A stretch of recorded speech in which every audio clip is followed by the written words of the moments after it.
What's going on, guys? K-Pine here and welcome back. And in this video I'll be featuring JOLTIK in the Little Holiday Cup.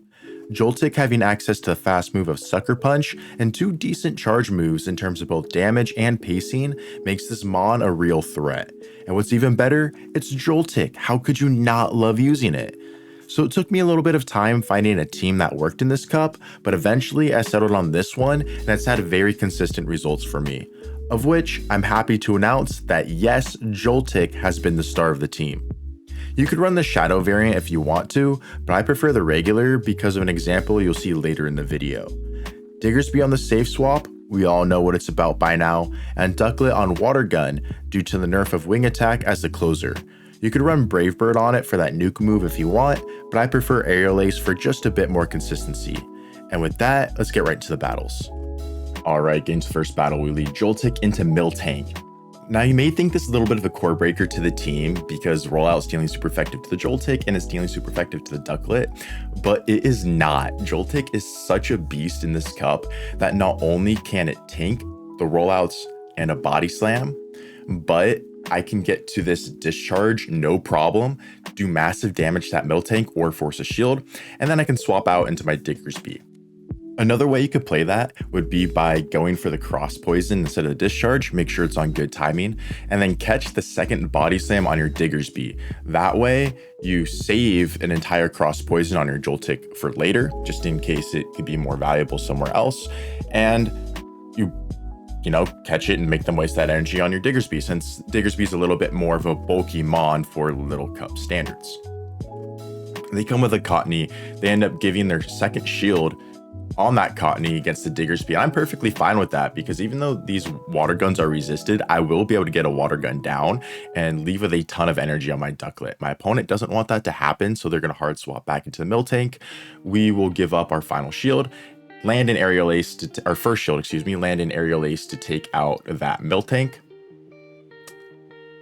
And now in the back, they have a JOLTIK, and this game's over since I do have a shield advantage here. I can land the Ace, and from this moment onward, there's nothing my opponent can do because I could just shield the move that they throw, or if they're going for fast move damage like they are there, water gun down the Cottony and then water gun down the JOLTIK. GG's. Next battle, JOLTIK into Alolan Sandshrew. Now this is a lead where I like to just tank whatever they throw and then fire off the discharge before they reach their second move, since you do lose the CMP tied to the Alolan Sandshrew. So see here, I go for the discharge. I want to punish a no shield for them since a cross poison is double resisted, which in this case, my opponent does call the bait and it ends up working out perfectly because we just take it out. And now they bring in a Litwick, JOLTIK able to hang on, so tanky.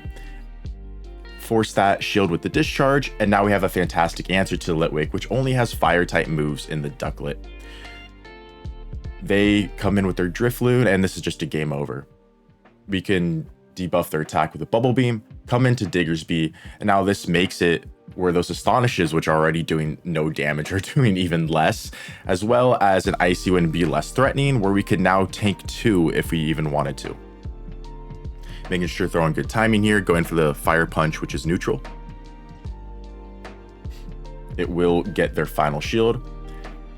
I would be able to survive this and get off another Fire Punch, but my Ducklett's starting to get a little bit low, and I don't want the Astonish fast move pressure to start adding up against it. So I do give it my first shield to the Diggersby, take out the Litwick with the Fire Punch, and now in comes the Drifloon again. We are double debuffed at this point, but it does not matter because that chip is substantial in just being able to water gun down the Drifloon. GG's. Next battle, JOLTIK into Spinda. You do lose CMP in this matchup, and Spinda paces 7-6, 7-6 to their Icy Winds. So I like to throw a Cross Poison one before they get to that Icy Wind, because, you do lose CMP, and they're a debuffer, so they're going to want a shield to preserve HP, since they know they will then eventually be debuffing you. They hard swap into a Skeleturge. We have a great answer in the Ducklett. We will shield once to protect against the Shadow Ball, and then farm it all the way down. Down goes Skeleturge. Just as quickly as it came, it is gone.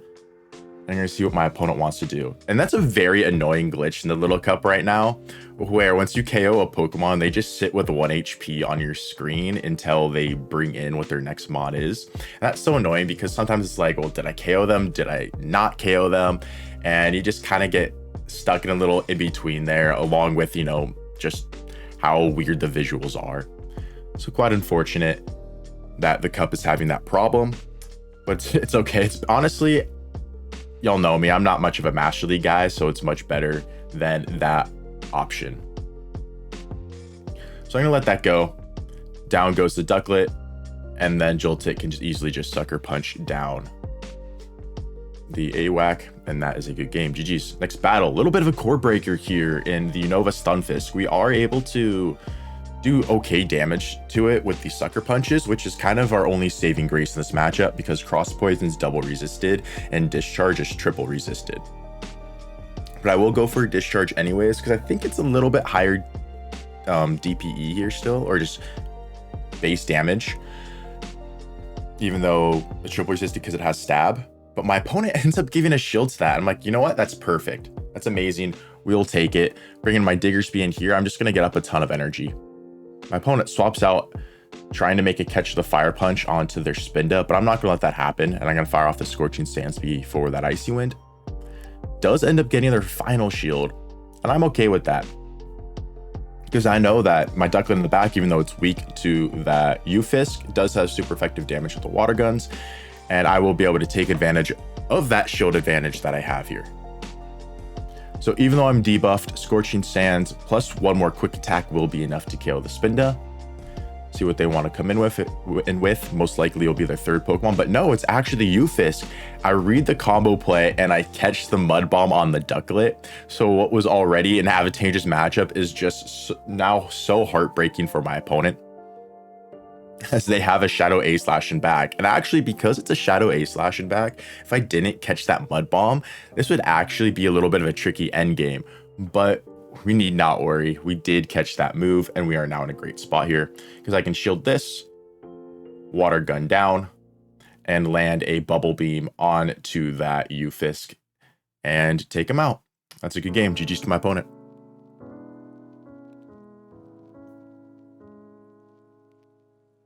Next battle, we lead Joltik into Aurorus. Not a good lead, and you'll see here I swap out into my Diggersby right away because I'm like, oh, it's Rock Throw.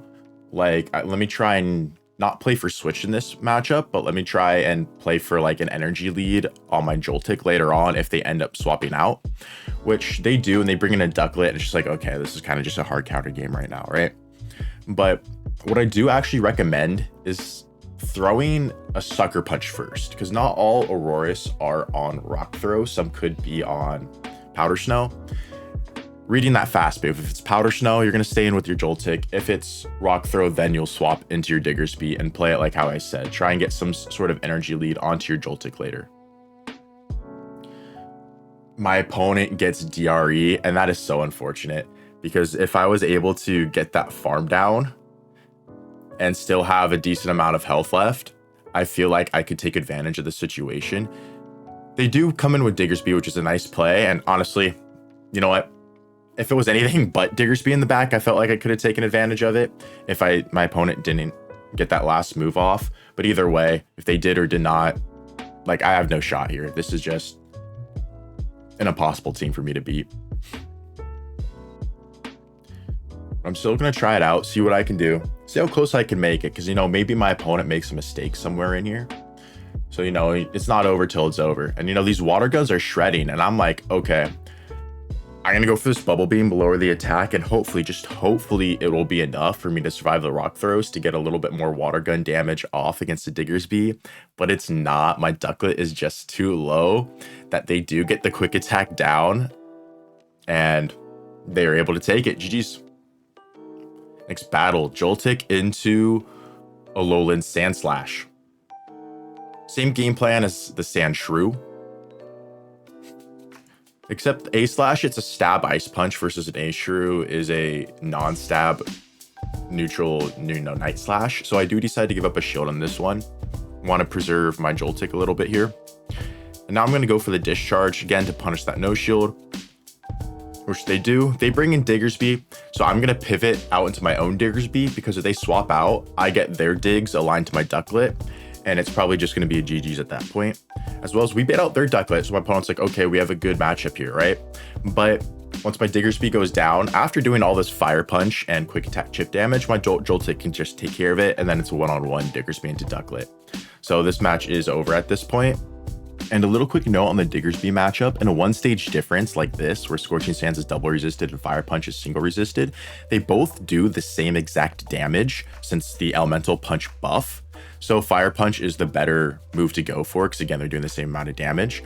But if you're only going to reach a single move, go for the Scorching Sands for that chance at getting the attack drop on your opponent.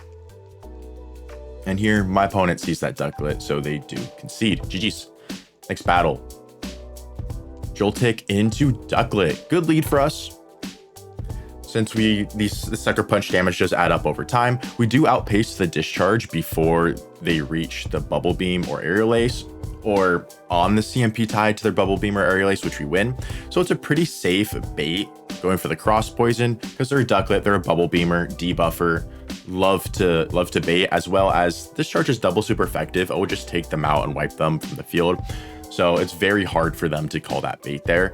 And if you do successfully get the Cross Poison bait, you can let their move go, survive it, and then reach a Discharge. So now you force both shields from them if they want to keep their Ducklett, or you force one shield and get switch advantage. It's a very nice matchup there for your Joltik. Do land the Aerial Ace against my opponent, just not enough to KO, but that's fine. I will give up a shield because I want to preserve a little bit of HP here. But now the Ducklett is essentially as good as gone. And with the Ducklett out of the way, I'm hoping Diggersby is going to have a really good matchup here. And if they're bringing in a Cottony against a Diggersby down shields, you know that they don't have a good answer to this Diggersby, and it's going to put in work. One Fire Punch does KO them. Then good timing for that second Fire Punch. I want to maximize energy to make sure I can reach a third move against whatever they have in the back. But it's a Chinchou, and this Scorching Sands is just going to delete it. So Diggersby putting up a fight and closing strong in this end game as the Chinchou goes down. GG's. Next battle. Joltik into another Miltank. So we do know how to play it out at this point. We're going to load up Fire off a move after 7. You can go for the Discharge, you can go for the Cross Poison, but my opponent throws right away. You know, it's good timing for them. So I'm going to throw my next move after 4, which in this case is I'm going for the Cross Poison this time. And now I'm only one Sucker Punch off another Cross Poison. So I'm going to bank that since I won't survive a rollout and I don't want to rely on DRE, and give myself a chance to reach that Cross Poison later in the game. Now they swap in Cottony, and I'm like, okay. Even shields down energy, they bring in Cottony. Again, a little bit weak to Diggersby in the back, we'll take it. But if they're running Miltank on the lead, then I would have to think they have a decent answer to Diggersby in the back, which makes this call just a little bit interesting to me. But they do give up a shield, and that makes sense. They're just going to go for the charm damage here. At this point, I'm like, hey, you know what? I can't water gun down this Cottony without taking a ton of charm damage, and I can't again rely on DRE on my Joltik to reach that Cross Poison, so I do have to give it my final shield. And here I'm insta swapping to my Ducklett. I'm like, okay, with these mons, I'm in a pretty good spot depending on what they have in the back, but they have a Joltik, and as we know, Joltik outpaces Ducklett to that Discharge before we reach a move. Down goes Ducklett, and at this point the game's just over. My only hope's that somehow I survive that Sucker Punch to reach a Cross Poison, but I don't, so I concede. GG's to my opponent. Next battle, Joltik into Alolan Marowak. Bad lead, 2 better answers for it in the back. We're going to safe swap into our Diggersby, and they're going for a Bone Club's worth of chip damage first, which is fine by me. Diggersby can take that, no problem. And now we're going to go for a Fire Punch bait, right? If they're staying in against the Diggersby, I think it's a pretty safe bait that they're going to shield so they don't get one shot by that Scorching Sands, which they do. And in doing so, we do reach the second Scorching Sands. Honestly, I think that's kind of a worthless bait looking back on it now, just because we will reach a second Scorching Sands regardless. Actually, my opponent swapping out into Wigglytuff here is a smart play, because if I didn't bait, I wouldn't have made that second Scorching Sands. But if they stay in with an Alolan Marowak, just go straight Scorching Sands, as you will be able to make 2 there. And come in Diggersby, or Wigglytuff, I'm able to Water Gun it down with my Ducklett. They're running double Charm, and these Charms are starting to chunk away at the Ducklett, but we do make the back-to-back Aerial Ace. First one gets their final shield, second one will take them out. Down goes Ninetales, in comes the Aoak, getting some really nice Water Gun damage on that, and with the shield advantage here, I'm in a good spot, because I can just bring my Joltik, shred it away with those Sucker Punches, and down goes the Aoak. GG's. A final battle of the video, we're leading Joltik into Chinchou. Fantastic lead for us. Build up on energy. They run, I think it's Bubble Beam, Thunderbolt is the standard moveset for it. So I know that I'm not threatened by anything that it throws. And now they bring in a Razor Leafer in a Shadow Oddish, and I'm like, well, shoot, I don't have a good answer to this. My Diggersby is going to take super effective damage and get shredded by it. And my Ducklett, while it's taking neutral damage, it's dealing resisted damage in return. So I'm like, okay, I'm going to go for both of my Cross Poisons, land one and get a shield from them, swap into my Ducklett, reading that hopefully with that Razor Leafer out of the way, Diggersby is going to have a better matchup in the back. Go for this Aerial Ace, since they are going to be getting a nice farm down here, and I don't want to give them more farm by going for that Bubble Beam. Come in with my Joltik, I will give up a shield, just because I know I could Sucker Punch down before they reach a third move. And now they have a Cottony in the back. Don't quite get DRE, would have been an instant win if we did get DRE. But either way, without it, we just need to make sure we're throwing on good timing here and playing properly to be able to get that win, as first Fire Punch will land, since my opponent knows they have to take one, since I will make 3 eventually. So firing off the second one does get their final shield. And now from here, I can just quick attack down this Cottony, leave on minimum HP, but with the Scorching Sands loaded. And this will be massive overkill onto that Chinchou as it goes down. GG's. So as I mentioned in the beginning of the video, it took me a little bit of time to fall across this team, where not only has it been fun to use, but it's produced very consistent results. So feel free to try it out yourself and let me know how it goes. Anyways, thank you guys so much for watching. I really do appreciate you. If you enjoyed it, please drop a like, subscribe, and comment down below. Love to hear what you have to say. And with that, I'll catch you in the next one.